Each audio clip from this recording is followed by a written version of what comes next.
जय हिंद। आप सभी को महतो सर चैनल में स्वागत करता हूं। आज हम लोग क्लास 10th का जीएससी बी बोर्ड का जो मैथ्स का एग्जाम्स होने वाले हैं, इसमें पेपर रिप्रेजेंट कैसे करना है, एग्जाम्स में कैसे लिखना है, इसकी बात करेंगे। तो चलिए स्टार्ट करते हैं। यहाँ पे देखिए क्वेश्चंस में आपको क्या दिया गया है। क्वेश्चंस आपका जो पेपर मैंने उठाया हूं वो आपका है 2022 का पेपर है। तो चलिए इसमें सारे कॉन्सेप्ट आपको समझ में आएगा। सबसे पहले क्वेश्चंस का जो आपका पेपर का टाइम ड्यूरेशन है वो 3 आवर्स का रहेगा और आपका जो मार्क्स रहेगा 18 मार्क्स का रहेगा। ओके, और देखिए आपको इस क्वेश्चन में कुछ इंस्ट्रक्शन है, वो इंस्ट्रक्शन बता देता हूं, इसी के अकॉर्डिंगली आपको करना है। सबसे पहले देख लीजिए, यहाँ पे फर्स्ट नंबर में लिखा है इंस्ट्रक्शन में, right in clear eligible hand writing. आपको अच्छे तरीके से पेपर में लिखना है। दूसरी बात है, this question paper has 4 section. इस क्वेश्चन पेपर में 4 सेक्शन है, जिसमें आपको सेक्शन ए, बी, सी और डी दिया रहेगा। आगे देख लीजिए, all section are compulsory, general option are given. All जो क्वेश्चन है, जो ऑप्शन है वो आपको क्या करें, क्वेश्चन कंपलसरी आपको सोल्व करना है और बाकी के लिए आपको ऑप्शन दिए रहेंगे। The number to be right represent the marks. Right side में जो आपको लिखा रहेगा क्वेश्चन के राइट साइड में, वो आपको क्या रहेगा, मार्क्स इंडिकेट करेगा। ठीक है, दो नीट डायग्राम्स, ठीक है, वेयर इवन नेसेसरी। आपको नीट डायग्राम क्लियर तरीके से बनाना है। 6 नंबर बात करें, new section should be written as new page. New आपका जो क्वेश्चन सोल्व करेंगे सेक्शन, तो आपको नए पेज लेना है उसके लिए।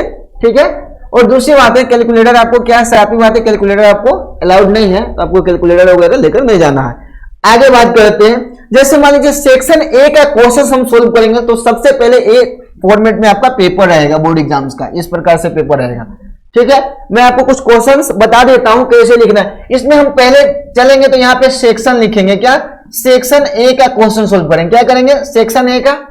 सेक्शन ए में देखिए आपको पहला जो क्वेश्चन दिया गया है, एक क्या यहाँ पे लिखा गया है, क्या है, 4 पेयर ऑफ लीनियर इक्वेशन। आपका 2 इक्वेशन दिया गया है और इसका क्या करेक्ट ऑप्शन होगा ये आपको बताना है। ठीक है, तो यहाँ पे हम क्वेश्चन नंबर 1 लिखते हैं। यहाँ पे क्वेश्चन नंबर 1 का, ठीक है, फर्स्ट नंबर में दिया गया आपको, इसका क्या सोल्यूशन है। क्वेश्चंस में देखिए यहाँ पे लिखा है 2x + 3y = 5 और सेकेंड में दिया गया है 4x + 6y - 10 = 0। आपको कंडीशन पता है इसका क्या होता है। सबसे पहले देखिए a1/a2, b1/b2 और ये c1/c2।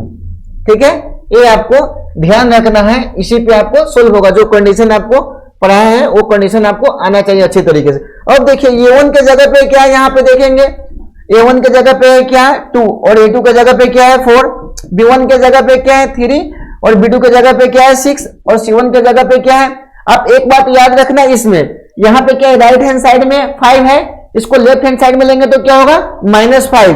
तो यहाँ c1 की वैल्यू क्या रहेगा, -5 और c2 की वैल्यू क्या है, -10। इसको हम एज इट इज लिख लिए। ठीक है, अब यहाँ पे देखिए इसको कैंसिल कर देंगे, 1/2, 3 1 3 2 6, 5 1 5 2 10 और ये माइनस एक दूसरे से क्या हो गया, कैंसिल हो जाएगा। तो आप क्या देखेंगे यहाँ पे a1/a2 = क्या है, b1/b2 = क्या है, c1/c2। सब क्या है, एक दूसरे के बराबर है। तो यहां पे देख लीजिए 1/2 = 1/2 = 1/2। जब एक कंडीशन होगा सब एक दूसरे के बराबर होगा तो क्या होगा, कोइंसिडेंट लाइन होगा। क्या होगा, कोइंसिडेंट लाइन। इसका क्या होगा, इस कंडीशन का क्या होता है, इसका इंफिनिटिव मेनी सॉल्यूशन होता है। क्या होता है, इंफिनिटिव मेनी सॉल्यूशन। तो ये आपका ऑप्शन नंबर ए जो है ये करेक्ट हो जाएगा। ठीक है, तो इसी प्रकार से आपको लिखते जाना है। तो 1 का ऑप्शन करेक्ट क्या है, ए। तो यहां पे हम लिख देंगे ए ऑप्शन। ठीक है, ये जितने सारे वर्क हमने किया है पेपर पे, ये आपको रफ वर्क में करना है या पेपर के राइट साइड में कर सकते हैं। ठीक है, अब देखिए और बता रहा हूं आगे का।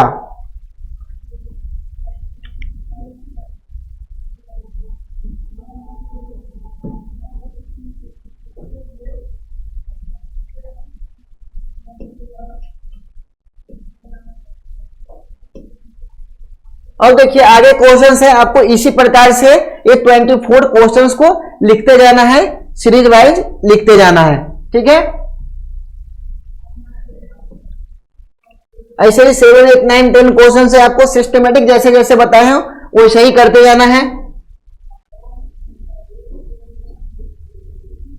हाँ, आगे देख लीजिए, आगे 13 to 18 जो क्वेश्चंस रहेगा आपको ट्रू फॉल्स पे बेस्ड रहेगा।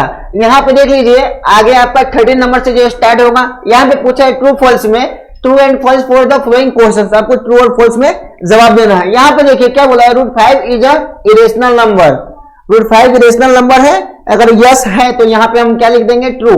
तो आपको यहाँ पे क्या डालना है, क्वेश्चंस नंबर यहाँ पे 13 लिखना है, 13 का क्या लिखना है, यहाँ पे ट्रू होगा तो आपको ट्रू क्लियर रूप से लिखना है। ऐसे ही देख लीजिए, number of zero of the polynomials, यहाँ पे बोला है 3 है।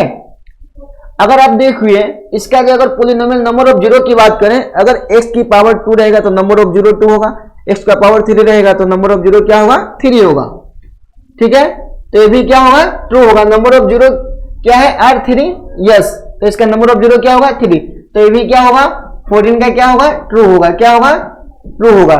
इसी प्रकार से आपको ये लिखते जाना है। नेक्स्ट में चलते हैं आगे, 19 to 24 में आपको एक ग्राफ दिया गया, यहाँ पे देख सकते हैं 19 नंबर में क्या बोला, in the given y equal to क्या है, y इक्वल टू क्या है, px है, the number of zero of the px, x के अबाउट जीरो कितना है, नंबर ऑफ जीरो कितना है। आप याद रखना, कभी भी ग्राफ को x वाले लाइन को यहाँ पे पूछा गया है तो जितने प्लेस पे कट करेगा नंबर ऑफ जीरो उतना होगा। ठीक है, नंबर ऑफ जीरो उतना होगा। तो यहाँ पे देखिए एक पॉइंट ए है, एक पॉइंट ए है और एक पॉइंट ए है, तो नंबर ऑफ जीरो कितना होगा यहाँ पे आपको दिया गया है, तो कितना हो गया, 3। तो ये आपका 3 जो है 19 का कितना हो गया, यहाँ पे ये 3 लिखना है। इसी प्रकार से आपको सिस्टमेटिक में लिखते जाना है। आगे चलते हैं नेक्स्ट पे। अब देख लीजिए, यही आपको दिया गया है, क्वेश्चन नंबर 20 पे हम लोग पहुंच गए हैं। ठीक है, 20 में देख लीजिए यहाँ पे क्या दिया गया है, साइन स्क्वायर कोस स्क्वायर, आपको पता है साइन स्क्वायर कोस स्क्वायर तो 1 होगा, तो यहाँ पे आपको 20 नंबर डालना है और यहाँ का आपको लिख देना है आंसर में 1 लिख देना है। ठीक है, ऐसे ही सिस्टमेटिक वे में आपको सब करते जाना है। अभी हम सीधा चलते हैं सेक्शन बी में। सेक्शन बी के लिए हम नेक्स्ट पेज ले रहे हैं, ये आपको अच्छे तरीके से समझ में आएगा। अभी सीधा हम लोग आ गए हैं सेक्शन बी में। अब देखिए सेक्शन बी में आए हैं, तो सेक्शन बी में आपको कैसे अरेंजमेंट करना है। हम यहां पे सीधा न्यू पेज ले रहे हैं, ये न्यू पेज है। ठीक है, और इस न्यू पेज में क्या करना है, ठीक है, ये न्यू पेज ले लिए। अब इस न्यू पेज में आपको यहां पे इस प्रकार का आपका पेपर रहेगा, यहां से लिखना हो section B. Okay, section B में आपको क्या करना है, जैसे सिस्टमेटिक वे में आपको सोल्व करते जाना है। क्या बोला, answer where any 10 questions of the following 25 to 28, 2 marks का क्वेश्चन आएगा जिसको आपको सोल्व करना है।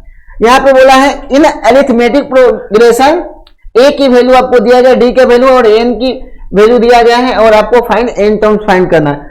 ठीक है, तो 25 नंबर क्वेश्चन एक देख लीजिए, एक बता देता हूं।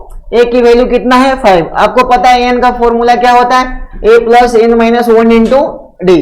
ओके, एन की वैल्यू कितना है, 15 है। ठीक है, ए की वैल्यू कितना है, 5 plus n minus 1 into D की वैल्यू कितना है, कॉमन डिफरेंस डी कितना है, 3 है। ठीक है, तो यहां पे रख दिया। अब आगे का आपको कैलकुलेशन कर देगा, देखिए कितना आसान है। ये क्या हो गया, 50 इक्वल टू क्या हो गया, 5 प्लस 3n, ये क्या हो गया, -3। ठीक है, अब यहां पे देखिए ध्यान दीजिएगा, यहां पे क्या हो गया, 50 इक्वल टू 5 में से 3 गया, कितना हुआ, 2 प्लस क्या है, 3n। ठीक है, अब देख लीजिए यहां पे क्या करेंगे, 50 ये प्लस में 2 इधर आया तो -2 इक्वल टू क्या हो गया, 3 है। समझ में। अब यहां पे देख लीजिए 50 में से 2 गया, कितना हो गया, 48 और यहां पे 3 है, क्या है, इक्वल टू क्या है, 3n और यहां पे क्या करेंगे, 48 अपॉन 3 इक्वल टू n। अब इसको कट कर लीजिए, 3 1 जा कितना है, 3 1 जा 3 आया और यहां पे क्या बच गया, 1 पे क्या 8 और 3 6 जा क्या आ गया, 18। तो जो आपको n की जो वैल्यू है आपको पेज में इसको नीचे लिखना है। ठीक है, मैं यहां पे लिख रहा हूं, आपको नीचे लिखना है। ठीक है, या नेक्स्ट पेज में लिखना है। तो n की वैल्यू कितना आ गया, यहाँ पे n की वैल्यू है 16 आ गया और ये आपका फाइनल आंसर हो जाएगा। तो इसी प्रकार से आपको जो पेपर में है ना, सिस्टमेटिक वे में आपको करते जाना है। ये आपका 2 मार्क्स का क्वेश्चन है, 2 मार्क्स का क्वेश्चन रहेगा, उसको आपको सिस्टमेटिक वे में सोल्व करना है। ठीक है, तो अभी चलते हैं आगे। हो गया। अभी देखिए आगे चलते हैं। अब आगे देख लीजिए, इसी प्रकार से आपको सेक्शन दिया रहेगा। अभी नेक्स्ट सेक्शन में चलते हैं। अब देखिए सेक्शन सी में भी आपका दिया गया है, यहां पे चलते हैं।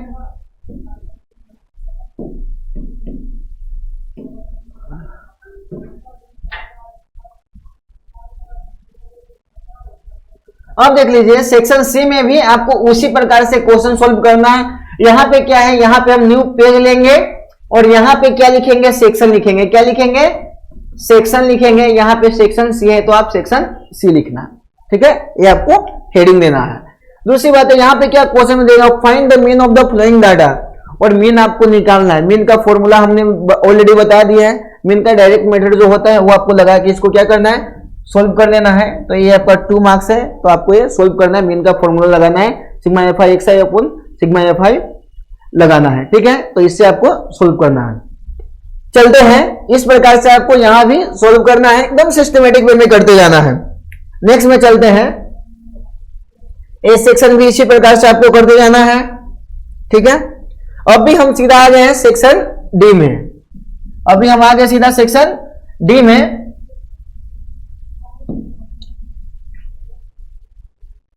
और देखिए सेक्शन डी में पहला क्वेश्चन पूछा है क्या, वो आपको अच्छे तरीके से देखना है। देखिए क्वेश्चन क्या बोला है, prove that a line draw parallel to the one side of a triangle to intersect the other side of distance point, the other two side are divided into same ratio. ये आपका जो बार बार theorems board exams में पूछा जाता है, triangles का वो सेम वही क्वेश्चन है। और ट्रायंगल्स को क्या करता है, 2 रेशियो में डिवाइड करता है। इसको कौन सा थ्योरम्स बोलते हैं, बीपीटी थ्योरम। क्या बोलते हैं, बीपीटी थ्योरम। तो यहाँ पे आपको यहां पे हमने लिखा है, नहीं न्यू पेज ले रहा हूं, यहां पे लिख रहा हूं सेक्शन डी। क्या लिखेंगे, सेक्शन डी। ये इसी को हम लोग क्या बोलते हैं, थेल्स थ्योरम बोलते हैं। क्या बोलते हैं, थेल्स थ्योरम बोलते हैं। तो यहां पे सेक्शन डी में आपको जाना है और यहां पे आपको जो थ्योरम्स है यहां पे आपको अच्छे तरीके से रिप्रेजेंट करना है। तो यहां पे आपको सेम पूछा गया है, आगे पूछा गया क्या, पाइथागोरस थ्योरम्स। तो आप इसके जगह पे अगर और में है तो पाइथागोरस थ्योरम्स भी अच्छे तरीके से प्रूव कर सकते हैं, ठीक है। तो ये आपका सेक्शन डी का था, ठीक है। इस प्रकार से आपका ये सारे क्वेश्चंस रहेंगे, अच्छे तरीके से अटेम्प्ट कर लेना है। और ठीक है, तो उम्मीद करता हूं जितने सारे चीज बताया हूं आप लोगों को अच्छे से समझ में आया होगा, ठीक है। कोई भी डाउट्स है तो कमेंट सेक्शन में मेंशन कीजिए, ठीक है। तो आप सभी को एग्जाम्स के लिए बेस्ट ऑफ लक और थैंक यू।